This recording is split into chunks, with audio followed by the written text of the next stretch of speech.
तेरे कवन कवन गुण कह कह गावा, तू साहिब गुणी निधाना। तुमरी महिमा बरन ना साको, तू ठाकुर ऊच भगवाना। तुमरी महिमा बरन न साको, तू ठाकुर ऊच भगवाना। जगत गुरु धन धन धन धन साहिब श्री गुरु नानक देव जी महाराज पातशाह जी दे पावन मुखारबिंद तो उचारण जपजी साहिब दी पावन बाणी दी विचार नाल असीं सांझ पा रहे हाँ। अज 29वीं पौड़ी तो विचार आरंभ होने जा रही है। विचार आरंभ करन तो पहला बहुत ही प्यार सहित रसपिनी आवाज़ विच फतेह बुलाओ जी। वाहिगुरू जी का खालसा, वाहिगुरू जी की फतेह। धन गुरु नानक साहब जी ने जगत नूं सचियार बनने की प्रेरणा दी। कोई भी मनुख हिंदू मुस्लिम सिख ईसाई काला गोरा जैनी बोधी बच्चा बुजुर्ग आदमी औरत रब्बी हुक्मां च आ जाए, ਉਹਦੇ नियमां च जिंदगी बतीत करन लग जाए, वो सचियार हो जाएगा। और जिस दिन विश्व का हर इंसान सचियार हो जाएगा, कुल संसार में सुख शांति ते आनंद फैल जाएगा। जिन्हों असीं हर का बागरा कहते हाँ, रब का बाग खिड़िया नजर आएगा। ये जगत बेगमपुरा शहर को नाम बेगमपुरा हो जाएगा, जिथे कोई दुख गम तकलीफ नहीं होएगा, आनंद ही होएगा। इस करके संसार नूं छड्ड के भजना नहीं है, जंगल पहाड़ नहीं जाना। इस संसार नूं हर का बागरा बनाना है। असीं दुनिया नूं जंगल नहीं बनाना है, बाग बनाना है। दुनिया च दुख पैदा करन नहीं आए, इत्थे सुख ते शांति का पसार करना है। सतगुरु पातशाह सचियार बनने की प्रेरणा दे रहे हैं। अज सतगुरु साडे जीवां ते मेहर कर रहे हैं। भुगत ज्ञान दया भंडारण, घट घट वाजै नाथ। जोगियां दा ये विशा चल रहा है। जोगी लोग की करते ने, 10-20 जने इकट्ठे होके उन्हां विच एक मुखी हो जाता है, नाथ उन्हां दा। उस नाथ नूं आदेश करते ने। उस तो बाद एक भंडारी जिहड़ा है वो भंडारा तैयार करता है, खाण लई वो चूरमा बनाते हैं, चूरमा दिता जाता है, वरताया जाता है। इहदे तो इलावा फिर वो 5 तरह के साज इकट्ठे बजाते हैं। एक तार वाले साज, एक चमड़े वाले साज, एक धात वाले साज, फूक वाले साज, पुलाड़ विचों हवा वाले साज, 5 तरह के वो साज बजाते हैं। तो साज बजा के जिहड़ी आवाज़ आउंदी है उन्होंने आखदे ने ये रब्बी नाद है, ये अनहद धुनी है। तो इस तरह वो आखदे ने असीं रिद्धियां सिद्धियां हासिल कर लैंदे हाँ। गुरु जी हुण उन्हां बारे जिक्र कर रहे ने। भुगत ज्ञान दया भंडारण, घट घट वाजै नाद। भुगत का अर्थ हुंदा चूरमा। वो एक विशेष किस्म का चूरमा बनाते हैं, सोचते हैं ये धर्म का वो प्रसाद है जिहदे नाल रब की प्रसन्नता मिल जाएगी, असीं सचियार हो जावांगे। जे किसी विशेष चीज़ नूं खादियां कोई सचियार हो जाए फिर तो बड़ा सौखा काम है। सारी दुनिया वो चूरमा खा लवे तो सारी दुनिया सुखी ते शांत हो जाए, सारे लोग सच्चे हो जान, सब दे अंदरों प्यार की भावना प्रगट हो जाए, सारे दयावान हो जान, सारे ईमानदार हो जान, सारिਆਂ दे अंदर निम्रता हलीमी प्रगट हो जाए। पर किसी विशेष भोजन नूं खाण नाल कोई सचियार नहीं बनता। असीं विआहां शादियां च किन्ने प्रकार के पकवान खांदे हाँ जिन्हां दे सानूं कई वारी नाम ही पता नहीं हुंदे, पर जे लजीज पकवान खाण नाल कोई सचियार हो जाए सारी दुनिया ही सच्ची सुच्ची हो जाए। सतगुरु जी आखदे नहीं, जे भुगत चूरमा खाना है आ तैनूं दसां किहड़ा, भुगत ज्ञान, ज्ञान दा चूरमा खा। तेरे कोल ज्ञान होना चाहिए। तू संसार छड्ड के जंगल पहाड़ चला गया है, संसार छड्डण दी लोड़ नहीं, संसार विच किवें विचरना है इहदा ज्ञान तेरे कोल होना चाहिए। घर परिवार छड्डण दी लोड़ नहीं, घर परिवार नूं चलाना किवें है, जिम्मेवारियां किवें निभाणियां ने, तैनूं इस गल दा ज्ञान होना चाहिए। कंमकार खेतीबाड़ी दुकानदारी छड्डनी नहीं, दुकानदारी करदिआं लालच तो किवें बचना है, रिश्वत तो किवें बचना है, इहदा ज्ञान होना चाहिए। तैनूं परिवार छड्डण दी लोड़ नहीं, परिवार विच रहिंदिआं निम्रता प्यार हलीमी ये गुण किवें वरतने ने ताकि परिवार दे विच प्रेम इतफाक पैदा हो सके, तू परिवार नूं गृहस्थ नूं चला सके। ਤੇਰੇ ਕੋਲ ਗਿਆਨ ਹੋਣਾ ਚਾਹੀਦਾ ਸੀ। ਅਕਲੀ ਸਾਹਿਬ ਸੇਵੀ ਹੈ, ਅਕਲੀ ਪਾਈਐ ਮਾਣ, ਅਕਲੀ ਪੜ੍ਹ ਕੇ ਪੁੱਜੀਐ, ਅਕਲੀ ਕੀਚੇ ਦਾਨ, ਨਾਨਕ ਆਖੇ ਰਾਹ ਇਹ ਹੋਰ ਗੱਲਾਂ ਸ਼ੈਤਾਨ। ਗਿਆਨ ਚਾਹੀਦਾ ਸੀ ਕਿ ਪਰਿਵਾਰ ਵਿੱਚ ਕਿਵੇਂ ਰਵਾਂ, ਕੰਮ ਕਰ ਕਿਵੇਂ ਕਰਾਂ, ਦੂਜੇ ਨਾਲ ਕਿੱਦਾਂ ਦਾ ਵਿਹਾਰ ਕਰਾਂ। ਸੰਸਾਰ ਛੱਡਣ ਦੀ ਲੋੜ ਨਹੀਂ, ਸੰਸਾਰ ਵਿੱਚ ਗਿਆਨ ਦੇ ਨਾਲ ਰਹਿਣ ਦੀ ਜ਼ਰੂਰਤ ਸੀ। ਸਿੱਖਣਾ ਸੀ ਗਿਆਨ ਲੈ ਕੇ ਕਿ ਮੈਂ ਜ਼ਿੰਦਗੀ ਬਤੀਤ ਕਿਵੇਂ ਕਰਾਂ, ਮੇਰੀ ਜ਼ਿੰਦਗੀ ਆਨੰਦਮਈ ਹੋ ਸਕੇ, ਮੈਂ ਸਚਿਆਰ ਬਣ ਸਕਾਂ। ਇਸ ਕਰਕੇ ਤੇਰਾ ਚੂਰਮਾ ਗਿਆਨ ਦਾ ਹੋਵੇ। ਗੁਰੂ ਕੋਲੋਂ ਗਿਆਨ ਹਾਸਲ ਕਰ ਕਿ ਸੰਸਾਰ ਵਿੱਚ ਰਹਿੰਦਿਆਂ ਵਿਕਾਰਾਂ ਤੋਂ ਕਿਵੇਂ ਨਿਰਲੇਪ ਹੋ ਜਾਈਦਾ ਹੈ। ਦਇਆ ਭੰਡਾਰਨ, ਭੰਡਾਰਨ ਮੈਨੇ ਵਰਤਾਵਾ ਹੈ ਦਇਆ। ਜੋਗੀਆਂ ਵਿੱਚ ਇੱਕ ਵਰਤਾਵਾ ਹੁੰਦਾ ਜਿਹੜਾ ਸਾਰਿਆਂ ਨੂੰ ਚੂਰਮਾ ਵਰਤਾਉਂਦਾ ਹੈ। ਗੁਰੂ ਜੀ ਆਖਦੇ ਨੇ ਗਿਆਨ ਦਾ ਚੂਰਮਾ ਹੋਵੇ, ਪਰ ਦਇਆ ਬਿਨਾਂ ਗਿਆਨ ਬੜਾ ਖਤਰਨਾਕ ਹੈ। ਦਇਆ ਦਾ ਵਰਤਾਵਾ ਜ਼ਰੂਰ ਹੋਵੇ। ਜਿਹਦੇ ਅੰਦਰ ਦਇਆ ਨਹੀਂ, ਕੇਵਲ ਗਿਆਨ ਨੁਕਸਾਨ ਕਰ ਸਕਦਾ ਹੈ। ਜਿਹੜੇ ਲੋਕ ਸਿੰਥੈਟਿਕ ਪਨੀਰ ਬਣਾ ਰਹੇ ਨੇ, ਨਕਲੀ ਦੁੱਧ ਕੈਮੀਕਲ ਪਾ ਕੇ ਤਿਆਰ ਕਰ ਰਹੇ ਨੇ, ਗਿਆਨ ਤੇ ਇਹਨਾਂ ਕੋਲ ਹੈ। ਹਰ ਕੋਈ ਨਹੀਂ ਬਣਾ ਸਕਦਾ। ਸਾਨੂੰ ਨਹੀਂ ਪਤਾ ਕਿਹੜੇ ਕੈਮੀਕਲ ਪਾ ਕੇ ਨਕਲੀ ਦੁੱਧ ਪਨੀਰ ਤਿਆਰ ਹੁੰਦਾ ਹੈ। ਜਿਹੜਾ ਬਣਾ ਰਿਹਾ ਉਹਦੇ ਕੋਲ ਗਿਆਨ ਹੈ, ਪਰ ਉਹਦੇ ਅੰਦਰ ਦਇਆ ਨਹੀਂ ਹੈ। ਉਹਦਾ ਗਿਆਨ ਖਤਰਨਾਕ ਹੈ, ਲੋਕਾਂ ਨੂੰ ਮੌਤ ਦੇ ਰਿਹਾ, ਰੋਗ ਵੰਡ ਰਿਹਾ। ਉਹ ਗਿਆਨ ਖਤਰਨਾਕ ਹੈ। ਜਿਹੜਾ ਮਨੁੱਖ ਕੈਮੀਕਲ ਬਾਰੇ ਇੰਜੈਕਸ਼ਨ ਲਗਾ ਰਿਹਾ ਹੈ ਫਲਾਂ ਨੂੰ, ਸਬਜ਼ੀਆਂ ਨੂੰ, ਰਾਤੋਂ ਰਾਤ ਫਲ ਇੰਨਾ ਵੱਡਾ ਹੋ ਜਾਂਦਾ ਹੈ। ਉਹਨਾਂ ਕੋਲ ਗਿਆਨ ਤੇ ਹੈ ਪਰ ਦਇਆ ਨਹੀਂ ਹੈ। ਉਹ ਦੁਨੀਆ ਨੂੰ ਮੌਤ ਵੰਡ ਰਹੇ ਨੇ। ਜਿਹਦੇ ਕੋਲ ਗਿਆਨ ਹੈ, ਗਿਆਨ ਦੇ ਸਿਰ ਤੇ ਉਹਨੇ ਵੱਡੀ ਕੁਰਸੀ ਹਾਸਲ ਕਰ ਲਈ, ਵੱਡਾ ਰੁਤਬਾ ਲੈ ਲਿਆ, ਵੱਡੇ ਅਹੁਦੇ ਤੇ ਪਹੁੰਚ ਗਿਆ, ਪਰ ਉਹਦੇ 'ਚ ਦਇਆ ਨਹੀਂ ਹੈ। ਹੁਣ ਉਸ ਕੁਰਸੀ ਤੇ ਬੈਠ ਕੇ ਰਿਸ਼ਵਤ ਖਾ ਰਿਹਾ ਹੈ, ਗਰੀਬ ਲੋਕਾਂ ਦਾ ਹੱਕ ਮਾਰ ਰਿਹਾ ਹੈ, ਦਇਆ ਨਹੀਂ ਹੈ। ਐਸਾ ਗਿਆਨ ਖਤਰਨਾਕ ਹੈ। ਗਿਆਨ ਨੇ ਉੱਚੀ ਪਦਵੀ ਤੇ ਪਹੁੰਚਾ ਦਿੱਤਾ, ਪਰ ਦਇਆ ਨਾ ਹੋਣ ਕਰਕੇ ਉਹਨੇ ਦੁਨੀਆ ਨੂੰ ਲੁੱਟਣਾ ਸ਼ੁਰੂ ਕਰ ਦਿੱਤਾ। ਗਰੀਬ ਦਾ ਖੂਨ ਪੀਣ ਲੱਗ ਪਿਆ, ਰਿਸ਼ਵਤ ਖਾਣ ਲੱਗ ਪਿਆ। ਗਿਆਨ ਤੇ ਹੈ, ਜਿਸ ਗਿਆਨ ਦੇ ਸਦਕਾ ਮਨੁੱਖ ਬੰਬ ਬਣਾ ਰਿਹਾ ਹੈ। ਉਹਨੂੰ ਪਤਾ ਕਿਹੜੇ ਕਿਹੜੇ ਕੈਮੀਕਲ ਪੈਣੇ ਨੇ, ਕਿਵੇਂ ਬੰਬ ਤਿਆਰ ਕਰਨੇ। ਗਿਆਨ ਤੇ ਹੈ ਪਰ ਦਇਆ ਨਹੀਂ ਹੈ।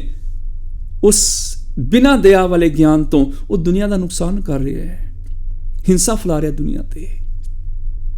ਇਸ ਕਰਕੇ ਦਇਆ ਦੀ ਬੜੀ ਲੋੜ ਹੈ। ਇਹ ਜੋਗੀ ਗਿਆਨ ਦਾ ਚੂਰਮਾ ਵਰਤਾਉਣ ਵਾਸਤੇ ਦਇਆ ਦਾ ਵਰਤਾਵਾ ਬੜਾ ਹੋਣਾ ਜ਼ਰੂਰੀ ਹੈ। ਜਿਸ ਦਿਨ ਦਇਆ ਆਏਗੀ ਉਸ ਦਿਨ ਤੈਨੂੰ ਦੁਨੀਆ 'ਚ ਵਿਚਰਨਾ ਆ ਜਾਏਗਾ। ਆਪਣੇ ਮਾਤਾ ਪਿਤਾ ਨਾਲ ਕਿਵੇਂ ਵਿਹਾਰ ਕਰਨਾ ਹੈ, ਆਪਣੇ ਪਤੀ ਪਤਨੀ, ਆਪਣੇ ਬੱਚਿਆਂ ਨਾਲ ਕਿਵੇਂ ਵਿਹਾਰ ਕਰਨਾ ਹੈ, ਆਂਢ ਗੁਆਂਢ, ਦੋਸਤਾਂ ਮਿੱਤਰਾਂ ਨਾਲ ਵਿਹਾਰ ਕਿਵੇਂ ਕਰਨਾ ਹੈ, ਪਸ਼ੂ ਪੰਛੀ ਬਨਸਪਤੀ ਨਾਲ ਕਿਵੇਂ ਵਿਹਾਰ ਕਰਨਾ ਹੈ। ਦਇਆ ਆ ਜਾਏਗੀ ਕਿ ਪਾਣੀ ਦਾ ਵਿਹਾਰ ਕਿਵੇਂ ਕਰਨਾ ਹੈ, ਹਵਾ ਨੂੰ ਕਿਵੇਂ ਵਰਤਣਾ ਹੈ, ਜ਼ਮੀਨ ਦੀ ਕਿਵੇਂ ਸੰਭਾਲ ਕਰਨੀ ਹੈ। ਇਸ ਕਰਕੇ ਦਇਆ ਬਹੁਤ ਜ਼ਰੂਰੀ ਹੈ। ਘੱਟ ਘੱਟ ਵਾਜੈ ਨਾਦ। ਜੋਗੀ ਲੋਕ ਇੱਕ ਸਿੰਗੀ ਵਜਾਉਂਦੇ ਨੇ ਜਾਂ ਉਸ ਤੋਂ ਬਾਅਦ ਆਖਦੇ ਨੇ ਕਿ ਜਦੋਂ ਅਸੀਂ ਸਮਾਧੀ ਲਗਾਉਂਦੇ ਹਾਂ, ਇੱਕ ਸਮਾਂ ਐਸਾ ਹੁੰਦਾ ਹੈ ਸਾਡੇ ਅੰਦਰ ਇੱਕ ਨਾਦ ਵੱਜਣ ਲੱਗ ਜਾਂਦਾ ਹੈ, ਇੱਕ ਬੰਸਰੀ ਦੀ ਆਵਾਜ਼, ਟੂੰ ਟੂੰ ਦੀ ਆਵਾਜ਼ ਸ਼ੁਰੂ ਹੋ ਜਾਂਦੀ ਹੈ। ਇਦੋਂ ਜ਼ਿਆਦਾ ਵਿਅਰਥ ਕੰਮ ਹੋਰ ਕੀ ਹੋ ਸਕਦਾ ਹੈ। ਬੰਦਾ 20 ਸਾਲ ਲਾ ਕੇ ਦਸਮ ਦੁਆਰ ਤੇ ਪ੍ਰਾਣ ਚੜਾਏ, 20 ਸਾਲ ਦੀ ਮਿਹਨਤ ਕਰੇ, ਅੰਦਰੋਂ ਜਾ ਕੇ ਫਿਰ ਇੱਕ ਆਵਾਜ਼ ਆਏ ਟੂੰ ਟੂੰ ਟੂੰ ਬੰਸਰੀ ਦੀ, ਉਹਦੇ ਨਾਲ ਕਿਹਦਾ ਸਮਾਜ ਦਾ ਭਲਾ ਹੋਇਆ, ਕਿਹਦਾ ਫਾਇਦਾ ਹੋਏਗਾ ਉਹਦੇ ਨਾਲ। ਜ਼ਿੰਦਗੀ ਦੇ 20 ਸਾਲ ਵਿਅਰਥ ਹੀ ਕੀਤੇ।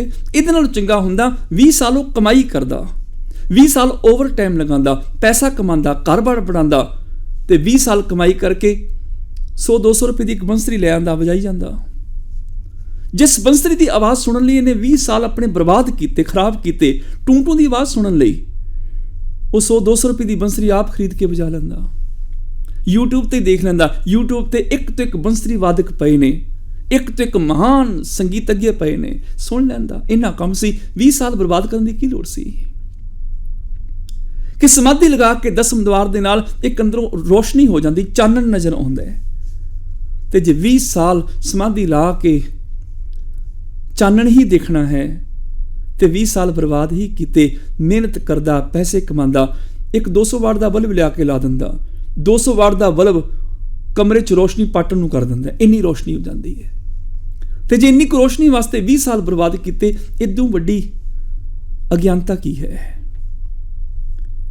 ਜੇ ਟੂੰ ਟੂੰ ਦੀ ਆਵਾਜ਼ ਸੁਣਨੀ ਹੈ, ਬਾਹਰੋਂ ਕੋਈ ਵੀ ਸਾਜ਼ ਲਿਆ ਕੇ ਵਜਾ ਲਵੇ। ਗੁਰੂ ਜੀ ਆਖਦੇ ਨਹੀਂ, ਤੂੰ ਸੰਗੀਤ ਸੁਣਨਾ ਹੈ, ਦਸਮ ਦੁਆਰ ਤੋਂ ਤੂੰ ਆਵਾਜ਼ ਸੁਣਨ ਦੀ ਗੱਲ ਕਰ ਰਿਹਾ ਹੈ। ਇੱਕ ਆਵਾਜ਼ ਆਏਗੀ, ਸੰਗੀਤ ਆਏਗਾ, ਜਿਹੜੇ ਤੇਰੇ ਘਰ ਬਜ਼ੁਰਗ ਮਾਪਿਓ ਬੈਠੇ ਤੇਰੇ ਨਾਲ ਗੱਲ ਕਰ ਰਹੇ ਨੇ, ਉਹਨਾਂ ਵਿੱਚੋਂ ਤੈਨੂੰ ਰੱਬ ਦੀ ਆਵਾਜ਼ ਨਹੀਂ ਸੁਣੀ, ਉਹਨਾਂ ਵਿੱਚੋਂ ਰੱਬ ਦਾ ਸੰਗੀਤ ਨਹੀਂ ਸੁਣਿਆ। ਘੱਟ ਮੈਨੇ ਹਰੇਕ ਹਿਰਦੇ ਦੇ ਵਿੱਚ ਵਾਜੇ ਨਾਦ, ਹਰ ਹਿਰਦੇ ਵਿੱਚੋਂ ਤੇ ਰੱਬ ਦਾ ਨਾਦ ਵੱਜ ਰਿਹਾ, ਹਰ ਹਿਰਦੇ ਵਿੱਚੋਂ ਤੇ ਰੱਬ ਦੀ ਆਵਾਜ਼ ਨਿਕਲ ਰਹੀ ਹੈ, ਉਹ ਤੈਨੂੰ ਸੁਣਾਈ ਨਹੀਂ ਦਿੱਤੀ। ਜਿਨ੍ਹਾਂ ਮਾਪਿਆਂ ਨੇ ਪਾਲ ਪੋਸ ਕੇ ਤੈਨੂੰ ਵੱਡਾ ਕੀਤਾ, ਅੱਜ ਬੁਢਾਪੇ ਤੇ ਉਹਨਾਂ ਨੂੰ ਠੋਕਰਾਂ ਖਾਣ ਤੇ ਛੱਡ ਕੇ ਆਏ ਆ, ਉਹਨਾਂ ਦੇ ਕੋਲ ਬੈਠ ਕੇ ਉਹਨਾਂ ਦੀ ਗੱਲ ਸੁਣ, ਉਹਨਾਂ ਦੀ ਗੱਲ ਵਿੱਚੋਂ ਰੱਬ ਦਾ ਨਾਦ ਸੁਣਾਈ ਦੇਗਾ। ਇਹਨੂੰ ਕਹਿੰਦੇ ਨੇ ਸਭੈ ਘਟ ਰਾਮ ਬੋਲੇ, ਰਾਮਾ ਬੋਲੇ, ਰਾਮ ਬਿਨਾ ਕੋ ਬੋਲੇ ਰੇ। ਹਰ ਹਿਰਦੇ ਚੋਂ ਰਾਮ ਬੋਲ ਹੀ ਰਿਹਾ। ਜੇ ਤੈਨੂੰ ਆਪਣੇ ਬਜ਼ੁਰਗ ਮਾਪਿਓ ਦੀ ਆਵਾਜ਼ ਵਿੱਚੋਂ ਰੱਬ ਦੀ ਆਵਾਜ਼ ਨਹੀਂ ਸੁਣੀ ਤੇ 20 ਸਾਲ ਸਮਾਧੀ ਲਾ ਕੇ ਉਸ ਟੂੰ ਦੀ ਆਵਾਜ਼ ਸੁਣਨ ਦਾ ਕੋਈ ਫਾਇਦਾ ਨਹੀਂ ਹੈ, ਬਰਬਾਦ ਹੀ ਕੀਤੀ ਜ਼ਿੰਦਗੀ। ਘਟ ਵਾਜੇ ਨਾਦ, ਹਰ ਹਿਰਦੇ 'ਚ ਨਾਦ ਵੱਜ ਰਿਹਾ। ਆਪਣੇ ਬਜ਼ੁਰਗ ਮਾਪਿਓ ਦੀ ਆਵਾਜ਼ ਸੁਣ, ਉਹਦੇ ਵਿੱਚੋਂ ਰੱਬ ਦੀ ਆਵਾਜ਼ ਸੁਣਾਈ ਦੇਗੀ। ਇਸ ਦੁਨੀਆ 'ਚ ਸਭ ਤੋਂ ਵੱਡਾ ਬੇਈਮਾਨ ਆਦਮੀ ਕਿਹੜਾ ਹੈ? ਭਾਈ ਗੁਰਦਾਸ ਜੀ ਨੇ ਵਿਆਖਿਆ ਕੀਤੀ, ਜਿਹੜਾ ਮਨੁੱਖ ਆਪਣੇ ਮਾਪਿਓ ਦੀ ਸੇਵਾ ਕਰਨੀ ਛੱਡ ਕੇ ਬਾਹਰ ਤੇ ਬੜੀ ਸੇਵਾ ਕਰਦਾ ਹੈ। ਉਹ ਮਾਪਿਓ ਨੂੰ ਭੋਜਨ ਨਹੀਂ ਦੇ ਰਿਹਾ, ਬਾਹਰ ਲੰਗਰ ਭੰਡਾਰੇ ਲਗਾ ਰਿਹਾ ਹੈ। ਆਪਣੇ ਬਜ਼ੁਰਗ ਪਿਓ ਨੂੰ ਸੂਟ ਕੱਪੜਾ ਨਹੀਂ ਲੈ ਕੇ ਦੇ ਰਿਹਾ, ਆਪਣੀ ਬਜ਼ੁਰਗ ਮਾਂ ਨੂੰ ਰਜ਼ਾਈ ਤੁਲਾਈ ਨਹੀਂ ਲੈ ਕੇ ਦੇ ਰਿਹਾ, ਆਪਣੇ ਬਜ਼ੁਰਗ ਨੂੰ ਦਵਾਈ ਨਹੀਂ ਲੈ ਕੇ ਦੇ ਰਿਹਾ, ਆਪਣੀ ਮਾਂ ਨੂੰ ਐਨਕਾਂ ਨਹੀਂ ਬਣਾ ਕੇ ਲੈ ਕੇ ਦੇ ਰਿਹਾ, ਪਰ ਬਾਹਰ ਸੋਨੇ ਦੇ ਛੱਤਰ ਭੇਟ ਕਰ ਰਿਹਾ ਹੈ, ਸੋਨੇ ਦੀਆਂ ਕਲਗੀਆਂ ਭੇਟ ਕਰ ਰਿਹਾ ਹੈ। ਬਾਹਰ ਜਿਹੜਾ ਉਹ ਤਰ੍ਹਾਂ ਦੀ ਮਾਇਆ ਭੇਟ ਕਰ ਰਿਹਾ ਹੈ, ਪਾਲਕੀਆਂ ਭੇਟ ਕਰ ਰਿਹਾ ਹੈ, ਬਾਹਰੋਂ ਤਰ੍ਹਾਂ ਦੀਆਂ ਚੀਜ਼ਾਂ ਭੇਟਾ ਕਰ ਰਿਹਾ, ਕੋਈ ਕਾਰ ਭੇਟ ਕਰ ਰਿਹਾ, ਕੋਈ ਗੱਡੀ ਟਰੱਕ ਭੇਟ ਕਰ ਰਿਹਾ, ਪਰ ਬਜ਼ੁਰਗ ਮਾਪਿਓ ਦੀ ਮਦਦ ਨਹੀਂ ਕਰ ਰਿਹਾ। ਭਾਈ ਗੁਰਦਾਸ ਜੀ ਆਖਦੇ ਨੇ ਇਦੋਂ ਵੱਡਾ ਬੇਈਮਾਨ ਕੋਈ ਨਹੀਂ ਹੈ।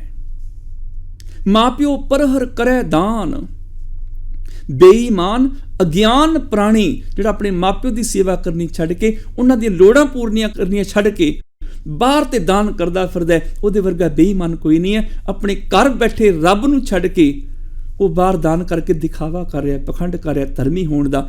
ਧਰਮੀ ਹੈ ਨਹੀਂ। ਇਹ ਜੋਗੀ ਜਿਹੜਾ 20 ਸਾਲ ਤੋਂ ਸਮਾਧੀ ਲਾ ਕੇ ਜੰਗਲ 'ਚ ਬਹਿ ਕੇ ਟੂੰ ਦੀ ਆਵਾਜ਼ ਸੁਣਨੀ ਆਪਣੇ ਅੰਦਰੋਂ, ਉਹ ਰੱਬ ਦੀ ਆਵਾਜ਼ ਤੇ ਤੇਰੇ ਘਰ ਵਿੱਚ ਹੀ ਸੀ। ਆਪਣੇ ਮਾਪਿਓ ਦੀ ਗੱਲ ਸੁਣਦਾ, ਘਟ ਵਾਜੇ ਨਾਦ, ਹਰ ਹਿਰਦੇ 'ਚ ਰੱਬ ਦਾ ਹੀ ਤੇ ਨਾਦ ਵੱਜ ਰਿਹਾ ਹੈ। ਜਿਸ ਪਤਨੀ ਨੂੰ ਰੋਂਦੀ ਨੂੰ ਛੱਡ ਕੇ ਆਇਆ, ਉਹਦੀ ਆਵਾਜ਼ ਸੁਣਦਾ, ਰੱਬ ਹੀ ਤੇ ਬੋਲ ਰਿਹਾ ਸੀ ਇਹਦੇ ਵਿੱਚੋਂ। ਜਿਹੜੇ ਛੋਟੇ ਬੱਚਿਆਂ ਨੂੰ ਰੋਂਦਾ ਕੁਰਲਾਂਦਾ ਛੱਡ ਕੇ ਆਏ ਆ, ਉਹਨਾਂ ਬੱਚਿਆਂ ਦੀ ਮਾਸੂਮੀਅਤ ਵਿੱਚੋਂ, ਉਹਨਾਂ ਦੀ ਕੋਮਲਤਾ ਵਿੱਚੋਂ ਉਹਨਾਂ ਦੀ ਆਵਾਜ਼ ਸੁਣਦਾ, ਘਟ ਵਾਜੇ ਨਾਦ, ਰੱਬ ਹੀ ਤੇ ਬੋਲ ਰਿਹਾ ਸੀ ਉਹਨਾਂ ਵਿੱਚੋਂ। ਆਪਣੇ ਆਂਢ ਗੁਆਂਢ, ਆਪਣੇ ਰਿਸ਼ਤੇਦਾਰ, ਆਪਣੇ ਦੋਸਤ ਮਿੱਤਰ, ਇਹਨਾਂ ਦੀ ਗੱਲ ਸੁਣ, ਰੱਬ ਹੀ ਤੇ ਬੋਲ ਰਿਹਾ ਹੈ। ਸਭੈ ਘਟ ਰਾਮ ਬੋਲੇ, ਸਾਰਿਆਂ 'ਚ ਰਾਮ ਹੀ ਤੇ ਬੋਲ ਰਿਹਾ ਹੈ। ਰਾਮਾ ਬੋਲੇ, ਰਾਮ ਬਿਨਾ ਕੋ ਬੋਲੇ ਰੇ। ਏਕਲ ਮਾਟੀ ਕੁੰਜਰ ਚਿੱਟੀ ਭਾਜਨ ਹੈ ਬਹੁ ਨਾਨਾ ਰੇ। ਅਸਥਾਵਰ ਜੰਗਮ ਕੀਟ ਪਤੰਗਮ, ਘਟ ਰਾਮ ਸਮਾਨਾ ਰੇ। ਸਾਰਿਆਂ 'ਚ ਉਹੀ ਤੇ ਸਮਾਇਆ ਹੋਇਆ ਹੈ, ਉਹੀ ਤੇ ਬੋਲ ਰਿਹਾ ਹੈ। ਜੋ ਬੋਲਤ ਹੈ ਮ੍ਰਿਗ ਮੀਨ ਪੰਖੇਰੂ, ਸੋ ਬਿਨ ਹਰ ਜਾਪਤ ਹੈ ਨਹੀਂ ਹੋਰ। ਆ ਜਿਹੜੇ ਪਸ਼ੂ ਪੰਛੀ ਮਿਰਗ ਆਦਿਕ ਬੋਲਦੇ ਨੇ, ਗੁਰੂ ਜੀ ਆਖਦੇ ਨੇ ਰੱਬ ਤੋਂ ਬਿਨਾਂ ਸੁਣਦਾ ਹੀ ਕੋਈ ਨਹੀਂ। ਰੱਬ ਹੀ ਤੇ ਬੋਲ ਰਿਹਾ ਸਾਰਿਆਂ 'ਚੋਂ, ਉਹਦੇ ਤੋਂ ਬਿਨਾਂ ਕੌਣ ਹੋਰ ਬੋਲ ਰਿਹਾ ਹੈ? ਇਹ ਜੋਗੀ ਜਿਹੜੇ ਨਾਦ ਦੀ ਤੂੰ ਗੱਲ ਕਰਦਾ ਆਪਣੀ ਜ਼ਿੰਦਗੀ ਵਿਅਰਥ ਕਰ ਰਿਹਾ ਹੈ। ਘਟ ਵਾਜੇ ਨਾਦ, ਹਰ ਹਿਰਦੇ ਦੇ ਵਿੱਚੋਂ ਰੱਬ ਦਾ ਹੀ ਨਾਦ ਵੱਜ ਰਿਹਾ ਹੈ। ਸਾਰੀ ਦੁਨੀਆ 'ਚ ਬੈਠਾ ਰੱਬ ਹੀ ਤੇ ਬੋਲ ਰਿਹਾ ਹੈ। ਦੁਨੀਆ ਨਾਲ ਆ ਕੇ ਜੁੜ, ਦੁਖਿਆਰੀਆਂ ਦੀ ਆਵਾਜ਼ ਨੂੰ ਸੁਣ, ਦੁਖਿਆਰੀਆਂ ਦੇ ਦੁੱਖਾਂ ਨੂੰ ਸੁਣ, ਲੋੜਵੰਦਾਂ ਦੀ ਲੋੜ ਨੂੰ ਸੁਣ, ਉਹਨਾਂ ਦੀ ਲੋੜਾਂ ਪੂਰੀਆਂ ਕਰ। ਰੱਬ ਦੀ ਆਵਾਜ਼ ਸੁਣ। ਇਹ ਰੱਬ ਦੀ ਆਵਾਜ਼ ਸੁਣ ਕੇ ਜਦੋਂ ਉਦਮ ਕਰਕੇ ਕਰਮ ਕਰੇਗਾ, ਉਦੋਂ ਰੱਬ ਦੀ ਆਵਾਜ਼ ਤੇਰੇ ਜੀਵਨ ਨੂੰ ਸਫਲ ਕਰ ਦੇਗੀ। ਇਹ ਨਾਦ ਤੇਰੀ ਜ਼ਿੰਦਗੀ 'ਚ ਤੈਨੂੰ ਸੁਣਨਾ ਚਾਹੀਦਾ ਹੈ। ਦੁਨੀਆ ਦੀ ਆਵਾਜ਼ ਸੁਣ, ਲੋੜਵੰਦਾਂ, ਗਰੀਬਾਂ, ਉਹਨਾਂ ਦੀ ਮਜ਼ਲੂਮਾਂ ਦੀ ਆਵਾਜ਼ ਨੂੰ ਸੁਣ। ਉਹ ਕੀ ਕਹਿ ਰਹੇ ਨੇ ਤੇ ਉਹਨਾਂ ਦਾ ਸਾਥ ਦੇ, ਸਹਿਯੋਗ ਦੇ। ਘਟ ਵਾਜੇ ਨਾਦ, ਆਪ ਨਾਥ ਨਾਥੀ ਸਭ ਜਾ ਕੀ, ਰਿੱਧ ਸਿੱਧ ਅਵਰਾਂ ਸਾਧ। ਆਪ ਨਾਥ, ਜੋਗੀਆਂ ਦੇ ਵਿੱਚ ਕੀ ਹੁੰਦਾ ਹੈ? 10-20 ਜਣੇ ਜੋਗੀ ਹੁੰਦੇ ਨੇ, ਉਹਨਾਂ ਵਿੱਚ ਇੱਕ ਮੁਖੀ ਹੁੰਦਾ ਜਿਹਨੂੰ ਨਾਥ ਕਹਿੰਦੇ ਨੇ, ਤੇ ਉਹਨੂੰ ਮੱਥੇ ਟੇਕਦੇ ਨੇ, ਆਦੇਸ਼ ਕਰਦੇ ਨੇ। ਗੁਰੂ ਜੀ ਆਖਦੇ ਨੇ ਕਿ 4, 5, 10, 20 ਬੰਦਿਆਂ ਦੇ ਇਕੱਠ ਦਾ ਜਿਹੜਾ ਨਾਥ ਹੈ ਉਹ ਕਿੰਨਾ ਕੁ ਵੱਡਾ ਹੋਏਗਾ। ਤੂੰ ਉਸ ਨਾਥ ਨਾਲ ਜੁੜ ਜਿਹਦੇ ਅੱਗੇ ਪੂਰੀ ਧਰਤੀ ਦੇ ਜੀਵ ਚੁੱਕੇ ਹੋਏ ਨੇ, ਜਿਹਨੇ ਸਾਰੀ ਕਾਇਨਾਤ ਨੂੰ ਨੱਥਿਆ ਹੋਇਆ। ਸਭ ਤੋਂ ਵੱਡਾ ਨਾਥ ਹੋਵੇ। ਜਿਹਦੇ ਪਿੱਛੇ 10-20 ਚੇਲੇ ਤੁਰਦੇ ਹੁਣ, ਉਹ ਕਾਹਦਾ ਨਾਥ? ਨਾਥ ਤੇ ਉਹ ਹੈ ਜਿਹਦੇ ਪਿੱਛੇ ਕੁੱਲ ਸੰਸਾਰ ਚੱਲ ਰਿਹਾ ਹੈ, ਉਹ ਹੈ ਰੱਬ ਆਪ ਨਾਥ। ਨਾਥੀ ਸਭ ਜਾਕੀ, ਸਾਰੀ ਲੁਕਾਈ ਜਿਹਦੀ ਨੱਥੀ ਹੋਈ, ਜਿਹਦੇ ਅਧੀਨ ਹੈ, ਸਾਰੀ ਲੁਕਾਈ ਜਿਹਦੇ ਹੁਕਮ ਦੇ ਵਿੱਚ ਚੱਲ ਰਹੀ ਹੈ, ਉਹਦੇ ਨਿਯਮਾਂ ਦੇ ਅਨੁਸਾਰ ਜ਼ਿੰਦਗੀ ਜੀ ਰਹੀ ਹੈ। ਆਪ ਨਾਥ ਨਾਥੀ ਸਭ ਜਾਕੀ, ਰਿੱਧ ਸਿੱਧ ਅਵਰਾ ਸਾਧ। ਰਿੱਧ ਸਿੱਧ ਅਵਰਾ ਮੈਨੇ ਹੋਰ ਫੋਕੇ ਸਵਾਦ ਨੇ, ਜਿਨ੍ਹਾਂ ਰਿੱਧੀਆਂ ਸਿੱਧੀਆਂ ਦੇ ਚੱਕਰਾਂ 'ਚ ਪਿਆ ਫੋਕੇ ਸਵਾਦ ਨੇ, ਇਹਨਾਂ 'ਚ ਕੋਈ ਰਸ ਨਹੀਂ, ਇਹਨਾਂ 'ਚ ਕੋਈ ਤੱਤ ਨਹੀਂ। ਰਿੱਧ ਸਿੱਧ ਸਭ ਮੋਹ ਹੈ, ਨਾਮ ਨਾ ਵਸਿਆ ਮਨ ਆਏ। ਇਹ ਤੇ ਮਨ ਦੇ ਮੋਹ ਨੇ, ਇਹਨਾਂ ਰਿੱਧੀਆਂ ਸਿੱਧੀਆਂ ਨਾਲ ਕੋਈ ਸਚਿਆਰ ਨਹੀਂ ਹੋ ਜਾਂਦਾ, ਤੇ ਨਾ ਹੀ ਇਹਨਾਂ ਰਿੱਧੀਆਂ ਸਿੱਧੀਆਂ 'ਚ ਕੋਈ ਤੱਤ ਹੈ। ਕਿਸੇ ਜੋਗੀ, ਕਿਸੇ ਜੋਤਸ਼ੀ, ਕਿਸੇ ਤਾਂਤਰਿਕ, ਕਿਸੇ ਸੰਨਿਆਸੀ ਕੋਲ ਐਸੀ ਰਿੱਧੀ ਸਿੱਧੀ ਹੈ ਜਿਹੜਾ ਸੂਰਜ ਨੂੰ ਚੜ੍ਹਨ ਤੋਂ ਰੋਕ ਦੇਵੇ। ਐਸੀ ਕਿਸੇ ਕੋਲ ਹੈ ਜਿਹੜਾ ਸੂਰਜ ਨੂੰ ਛਿਲ ਦੇਵੇ। ਐਸੀ ਕਿਸੇ ਕੋਲ ਰਿੱਧੀ ਸਿੱਧੀ ਹੈ ਜਿਹੜਾ ਧਰਤੀ ਨੂੰ ਪੁੱਠਾ ਗੇੜਾ ਦਵਾ ਦੇਵੇ। ਐਸੀ ਕਿਸੇ ਕੋਲ ਰਿੱਧੀ ਸਿੱਧੀ ਹੈ ਜਿਹੜਾ ਤਾੜੇ ਤੋੜ ਕੇ ਧਰਤੀ ਤੇ ਲੈ ਆਏ, ਜਿਹੜਾ ਸੂਰਜ ਨੂੰ 1 ਕਿਲੋਮੀਟਰ ਆਪਣੀ ਧਰਤੀ ਵੱਲ ਖਿੱਚ ਲਵੇ।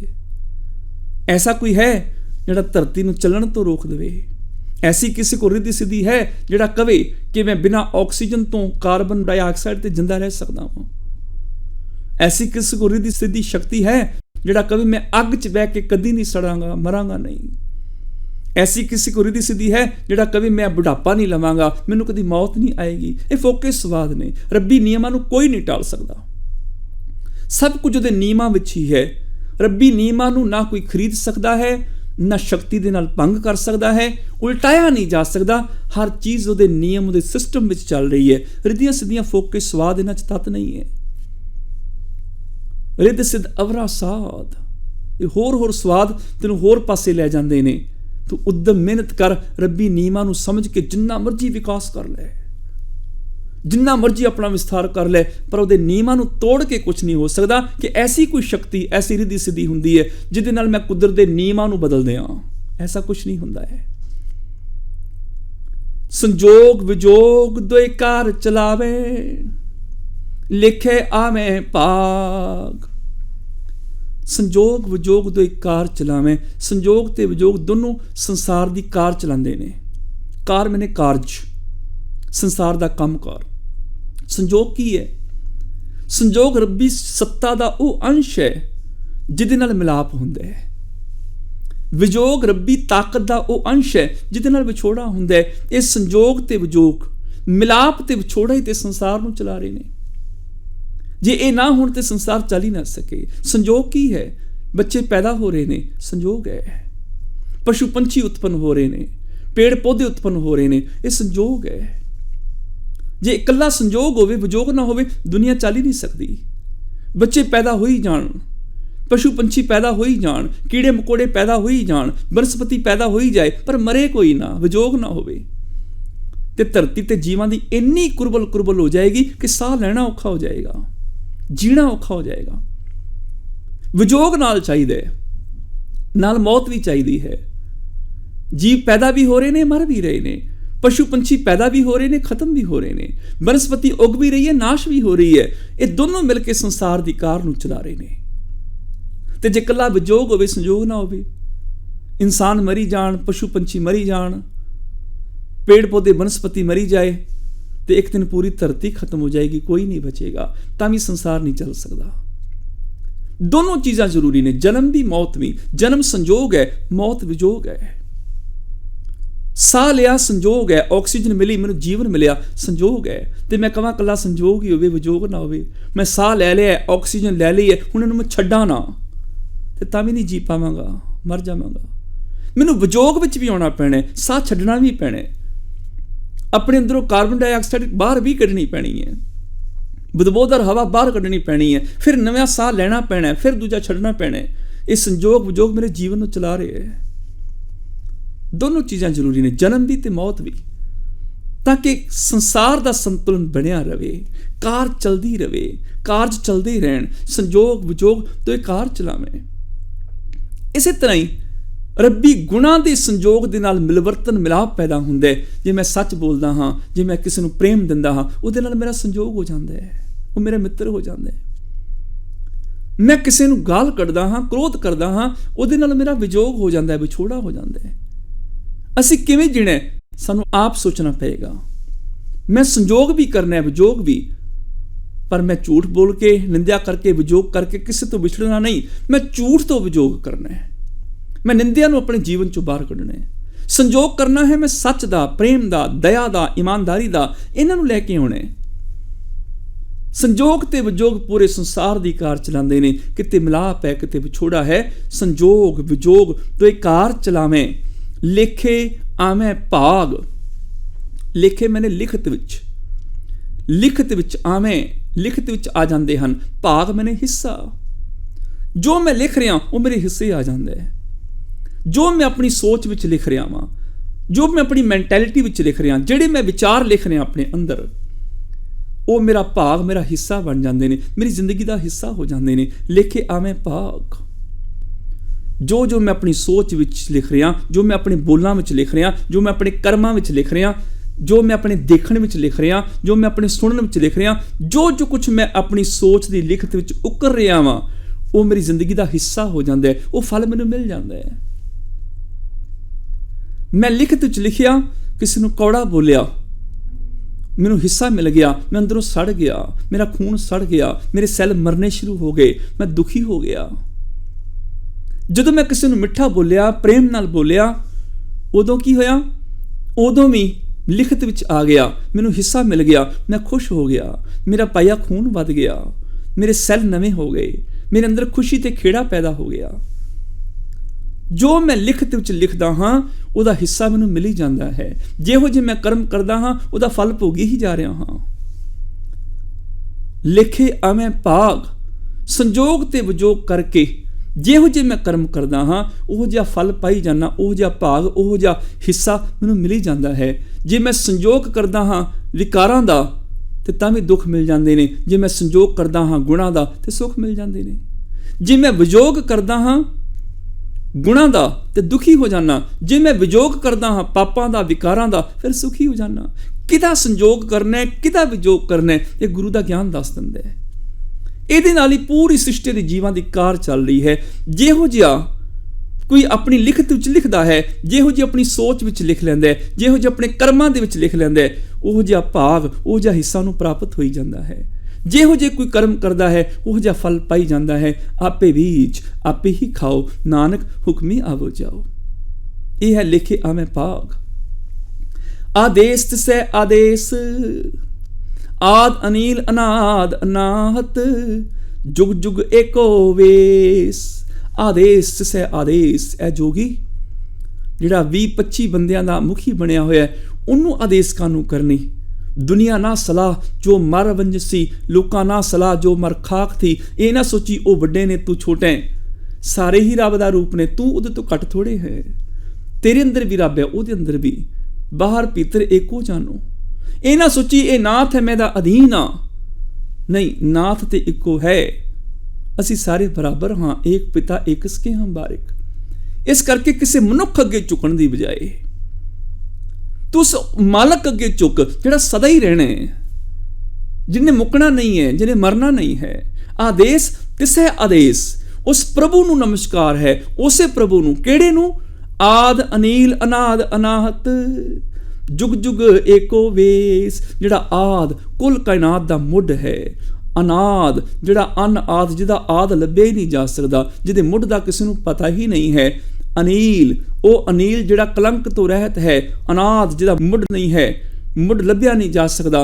अनाहत जिहड़ा टकराव विच नहीं, जिहदा नाश नहीं, अविनाशी है। जुग जुग एको वेस। हरेक जुग हरेक समय दे विच जिहदा इक्को जिहा वेस है, जिहड़ा ऐसा एक वेस सदी भी थिर, जिहड़ा नाश नहीं हुंदा, जिहड़ा माया दी कालख तो निर्लेप है, माया दी कालख च फसदा नहीं, जिहड़ा अनील है, कलंक विच नहीं आउंदा, जिहदा मुੱਢ लभ्या नहीं जा सकदा, जिहड़ा मुੱਢ सारी कायनात दा आप मुੱਢ है, जिहदा वेस सदा इक्को जिहा है। ऐ जोगी उस प्रभु नूं आदेश करिया कर, उहदे अगे नमस्कार करिया कर, जिहड़ा सदा थिर सलामत प्रभु है। सतगुरु पातशाह कृपा करन, ये गुण साड़ी जिंदगी विच भी आ जाण। भुल्लां खिमा फतेह बुलाओ जी। वाहिगुरू जी का खालसा, वाहिगुरू जी की फतेह।